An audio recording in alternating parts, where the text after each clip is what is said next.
Bulletin के आगाज में अहम खबर आपको दें। Army chief general Qamar Javed Bajwa ने जदीद तरीन air defence battle management centre का इफ्तिताह कर दिया। ISPR के मुताबिक आर्मी चीफ को एयर डिफेंस जंगी इंतजाम की तरीकाकार मरकज की कारकर्दगी के बारे में बताया गया। पाक आर्मी एयर डिफेंस जदीद तरीन इंतहाई दुरुस्त और मुहलिक हथियारों से लेस है। आपको खबर दे रहे हैं, army chief general Qamar Javed Bajwa ने जदीद तरीन air defence battle management centre का इफ्तिताह कर दिया है। ISPR के मुताबिक आर्मी चीफ को एयर डिफेंस जंगी इंतजाम के तरीक़ाकार और मरकज़ की कारकर्दगी के बारे में बताया गया। पाक आर्मी एयर डिफेंस जदीद तरीन और इंतहाई दुरुस्त और मुहलिक हथियारों से लेस है। आर्मी चीफ ने जदीद battle air defence management centre का इफ्तिताह कर दिया है और आर्मी चीफ को एयर डिफेंस जंगी इंतजाम के तरीक़ाकार के बारे में बताया गया। इसी पर बात करेंगे। अहमद मंसूर हमारे नुमाइंदे मौजूद हैं। जी अहमद, बताइएगा। डिफेंस का जो एक जदीद तरीन centre of integrated air defence battle management है, उसका इफ्तिताह हुआ है। Army chief general Qamar Javed Bajwa ने किया है और जो commander army air defence command है लेफ्टिनेंट जनरल हमूदुल खान, उन्होंने इस हवाले से आर्मी चीफ को ब्रीफ किया है। जो एयर डिफेंस का जंगी इंतजाम है, तरीकाकार है, मरकज की कारकर्दगी है, इस बारे बताया गया है। ISPR ने इस हवाले से ये बताया है कि पाक आर्मी का जो एयर डिफेंस है वो जदीद तरीन इंतहाई दुरुस्त और मोहलत हथियारों से लेस है और जदीद मरकज एयर कमान से इंफरादी सतह पर बेहतरीन हम आहंगी को तक़वियत देगा। ये जो नया मरकज सेंटर बना है और इसमें ये भी बताया गया है कि जो मुताबिक पजीरी है, मौसर और मरबूत माहौल है, वो भी फराहम करेगा हथियारों के निज़ाम को। और एक सिमुलेटर कॉम्प्लेक्स है जो मुतहरक मंजूरनामों को पेश करने की सलाहियत रखता है, वो भी इसमें शामिल है। ये ISPR की तरफ से सारी तफसीलात जो हैं वो बताई गई हैं और आर्मी चीफ ने इन तमाम जो ऑपरेशनल तैयारियां हैं एयर डिफेंस की, उस पर मुकम्मल इत्मीनान का इजहार किया है और उनकी पेशा वराना महारत को सराहा भी है। जी बहुत शुक्रिया आपका अहमद मंसूर। पाकिस्तान के खिलाफ एक और भारतीय साजिश का पर्दाफाश। न्यूजीलैंड का दौरा मोदी एंड कंपनी ने मुलतवी करवाया। वफाकी वजीर फवाद चौधरी ने फेक न्यूज माफिया का मुकम्मल पोस्टमार्टम कर दिया। कीवी टीम को भारत से धमकी आमेज ईमेल्स भेजी गईं। कौन सी ईमेल किस वक्त आई और किस वक्त धमकाया गया, वजीर इत्तलात ने पूरा कच्चा चिट्ठा खोल कर रख दिया। वज़ीर इत्तलात फवाद चौधरी ने ICC से धमकियों के मामले का नोटिस लेने का मुतालिबा कर दिया। कहते हैं वेस्ट इंडीज़ की टीम दिसंबर में पाकिस्तान का दौरा करेगी।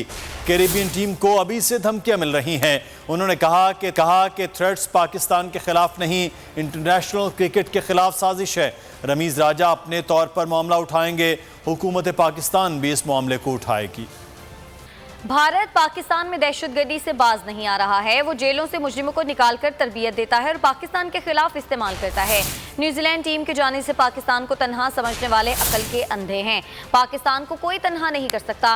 प्रोपेगेंडा करने वालों को नाकामी होगी। वज़ीर दाखिला शेख रशीद की न्यूज़ ब्रीफिंग, कहा पाक अफगान सरहद पर सब कुछ पुरअमन है। ये सब टोपी ड्रामा है और इसके पीछे छुपे दस्ताने पहने हाथ बेनकाब होंगे।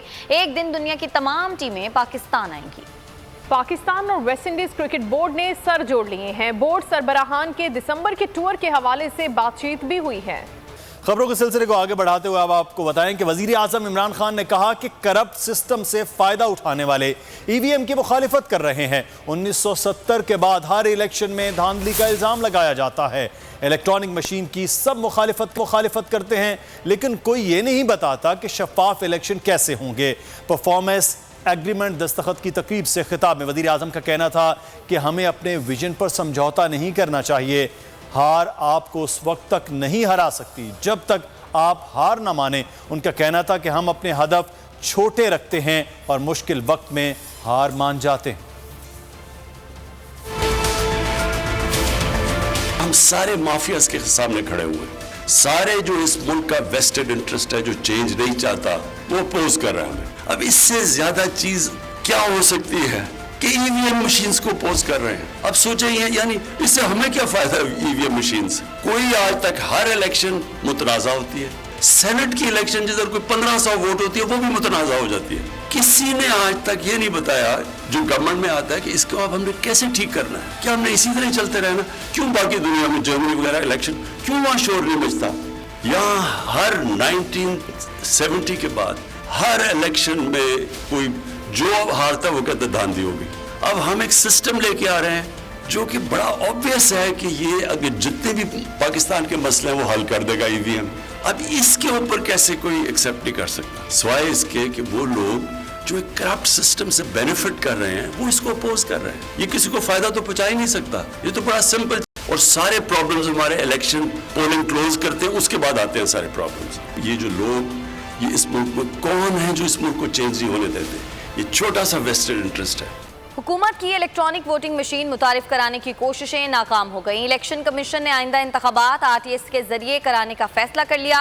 इलेक्शन कमीशन के मुताबिक गलती और खामी से पाक टेक्नोलॉजी इस्तेमाल करने के हक में हैं, लेकिन हुकूमत की जानिब से ईवीएम से मुतालिक चीज़ें फराहम नहीं की गईं।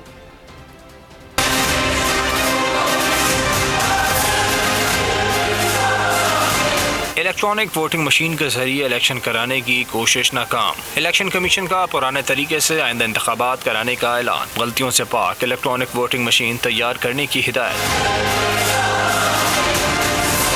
चीफ इलेक्शन कमिश्नर की ज़ेर सरबराही अहम इजलास में आइंदा आम इंतखाबात फिर आरटीएस सिस्टम के तहत कराने पर इत्तेफाक हो गया। इजलास में फैसला किया गया है कि 2018 में सामने आने वाली खामियां नादरा से मिलकर दूर की जाएंगी। इजलास में मौक़िफ़ अपनाया गया है कि इलेक्शन कमीशन गलती और खामी से पाक टेक्नोलॉजी इस्तेमाल करने के हक में है, लेकिन हुकूमत की जानिब से ईवीएम से मुतालिक चीज़ें फराहम नहीं की गईं। इलेक्शन कमीशन ने गलतियों से पाक इलेक्ट्रॉनिक वोटिंग मशीन तैयार करने का हुक्म देते हुए टेक्निकल कमेटी को हिदायत की है कि वो ईवीएम पर अपना जायजा जल्द मुकम्मल करे। इदारे सियासत में मुदाखलत करते रहेंगे तो मनफी असरात सामने आएंगे। मनफी हथकंडों के बावजूद नून लीग मुल्क की सबसे बड़ी जमात है। लीगी रहनुमा राना सनाउल्लाह कहते हैं जितने रेफरेंसेस बना लें मियाँ साहब के कपड़े भी कुर्क कर लें, अपने मौक़िफ़ से पीछे नहीं हटेंगे। उन्होंने कहा कि जिन्हें नून लीग के खिलाफ इस्तेमाल किया गया वही अब गले पड़े हुए हैं। राना सनाउल्लाह ने वज़ीर दाखिला और वज़ीर ख़ारजा की अहलियत पर भी सवाल उठा दिए। पाकिस्तान मुस्लिम लीग नून जो कि एक सबसे बड़ी जमात है और तमाम तर मनफी हथकंडों और तमाम तर धांधलियों, तमाम तर जनूबी पंजाब जो है वो धड़े महाज सारा कुछ किया गया। अगर आप जो है वो सियासत को इस किस्म की मुदाखलत से मुबर्रा नहीं करेंगे तो उसके फिर मनफी असरात भी हैं। मामला ये है कि ये जो मर्ज़ी कर ले, ये मियाँ नवाज शरीफ के तन के कपड़े भी जो है ना उनको कुर्क कर दें। इंशाअल्लाह ताला जिस रास्ते पे हम चले हैं इसको जो है वो पाया तकमील तक पहुँचा के छोड़ेंगे। मुशीर कौमी सलामती मुईद यूसुफ ने कहा है कि दुनिया को जल्द भारत के हवाले से आंखें खोलना होंगी। भारत को हर पड़ोसी मुल्क के साथ जो रवैया है उससे वाज़ेह है कि हकीकी इलाकाई खतरा बन चुका है। For 70 years we've talked about our location as being our most important strategic dividend. Every time we talk about it, crossroads of South Asia, Central Asia. But if you think about it, in the past the location has actually brought us global wars, proxy staging ground. Afghanistan is a very good example for the past 40 years. You've seen Pakistan's counter-terrorism performance, alhamdulillah, since 2007 and where we are today. And then regionally, Afghanistan is probably the best example. Even India, frankly, there is enough in the news to know that, you know, there was a conversation to see whether there's any way forward. I'm disappointed to inform you that, you know, it's very unfortunate the direction today's India is going and what is happening there.